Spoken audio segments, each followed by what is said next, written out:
Hello and welcome to the first in my series that I'm calling Musings on Gaming Culture. These videos are intended to be thought-provoking and will be of a different format to my other videos. They are designed to highlight issues in gaming and discuss popular topics, especially ones affecting space sims. Today I'd like to talk about realism, specifically the point, does more realism equal more fun? While I talk about this, you'll see some Star Citizen multiplayer footage in the background just for general filler and entertainment. So if you've followed even a small amount of space sim news recently, you'll know that there's a virtual war of sorts between fans of the upcoming big-name games Elite Dangerous and Star Citizen. Often, a lot of arguments generated in these discussions about which game is better contain the word realistic. This video will dig deeper into this, exploring the differences and similarities of the games from this perspective. I'd also like to point out at this stage that I've backed both games and I don't have an agenda to see one bashed over the other. This isn't intended to be a discussion, not to bashing to either game in any way. A good place to start this discussion off is comparing the number of space systems each game plans to have. Elite Dangerous wants 400 billion and models our galaxy accurately, while Star Citizen has about 100, but each one will be more detailed as each system is made with more human interaction and less procedural generation. Interestingly, depending on who you speak to, different people will say they prefer different approaches over the other. The key to why a lot of people differ here is the concept of realism, and I thought space systems would be a great way to introduce this. For many people, having a virtual environment that simulates the real world, or universe in this case, as close as possible brings more immersion and therefore more fun as they lose themselves in the game. Others find that they can be immersed in a game even if it isn't as realistic as this. So even though you would never be able to ever visit but a fraction of the systems in Elite Dangerous, even if you played the game for a lifetime, the fact that you can actually fly around in a galaxy with so many other space systems modelled to such an extent brings a lot of enjoyment to many people. On the other side of the fence, others argue that the systems in Elite Dangerous are procedurally generated and very generic, and they would much rather have fewer but more diverse and more detailed systems to play in. So from this point alone we can see that there are valid reasons for preferring either model. It just starts to come down to personal preference. Obviously realism isn't the only factor that would determine which approach you would prefer, but it is a large one in many cases. So, moving on.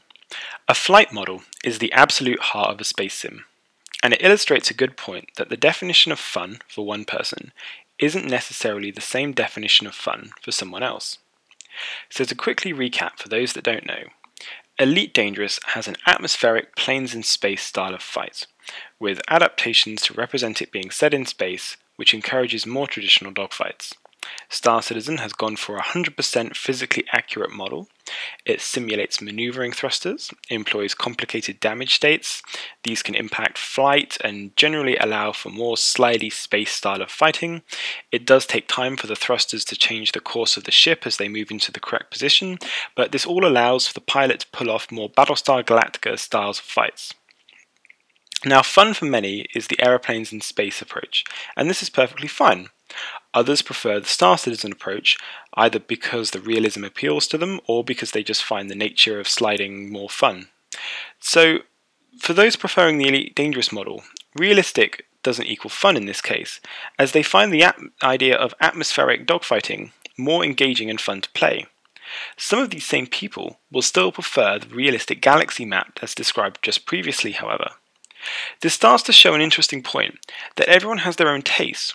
All of us like a balance to one degree or another of realism, but beyond that we all have our own tastes of which parts of realism we want to incorporate into our games.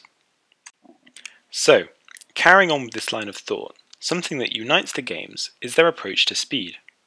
Everyone knows that space rockets go very, very fast because with nothing to resist your movements in the vacuum of space, your ship will continue to accelerate as long as a force is applied.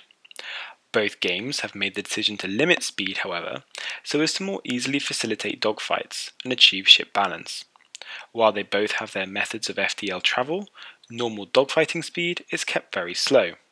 If ships end up being able to reach super velocities, dogfighting is less fun, as ships whiz past each other in a split second. This doesn't make for engaging gameplay. Applying speed limits also makes it easier to balance ships. It may also be needed for technical reasons in addition to this. Does realism make for a better game here? Most would agree not. Talking about the flight mechanics leads well into talking about the control input methods. This brings the question to joystick or not to joystick. When it comes to space or flight sims, there is a huge divide here. Joystick use is often one of the most hotly discussed topics on the forums. The flight model and game control input design will determine if people want a joystick because they need it, because they want it to compete, or because they want to experience more realism.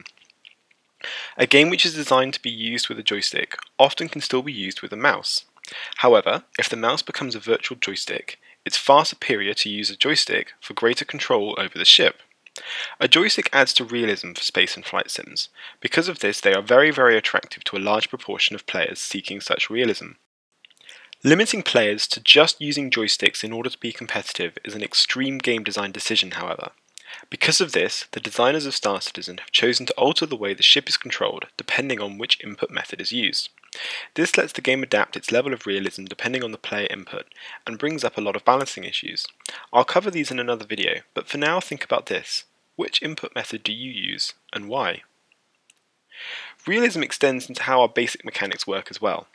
The concept of health and damage are drastically different between Star Citizen and Elite Dangerous. The latter has a traditional health bar, where you can say I'm at 40% health, while the former has no definitive health status. In Star Citizen, the damage states are more realistic. While you can't say I'm at 40% health, you can say I have 1 engine and 3 thrusters knocked out, and this will affect the way that your ship operates. For players who enjoy this realism, this is very immersive and can make kills more satisfying. It does, however, bring a chaotic nature to the fights, as one critical hit can end your day. For some, this realism isn't their thing and they find it frustrating. This is where the more standard health system comes into play, as it makes combat much more predictable. There are many other topics that you can use to compare realism to fun, such as sound design, HUDs, economy, etc., but I feel like the 5 featured in this video already form enough of a discussion. I believe that when talking about a game preference due to realism, it's often not as simple as saying I prefer this game because it's more or less realistic, but rather, I prefer this game because these parts of it are realistic.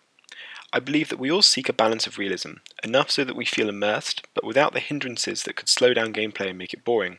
It's the combination of which specific features we want to see made more realistic, and the ones which we want to see designed for fluid gameplay, that gives us our taste in games.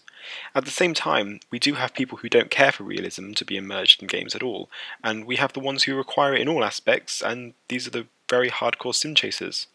Ask yourself this: of the games that you enjoy, how realistic are they, and which aspects do you enjoy about them? Have you played War Thunder in simulator mode and enjoyed the cockpit views, or do you prefer the third-person approach to flying? Do you think a physically accurate space sim isn't fun because space physics don't make for engaging gameplay? How important is realism to you? How much does it affect your enjoyment of a game? That's it for this video. I hope you found this interesting and thought-provoking. This is my first video in this style, so I'll be looking at all feedback I get to make future ones as best as they can be, as this was a type of video I've not attempted doing before. If you want to see more of these, along with other videos about Star Citizen and space sims, then subscribe to the channel. I'd love to hear what your thoughts are on realism and the points made in this video in the comments below. Thanks for watching, Ginger signing off.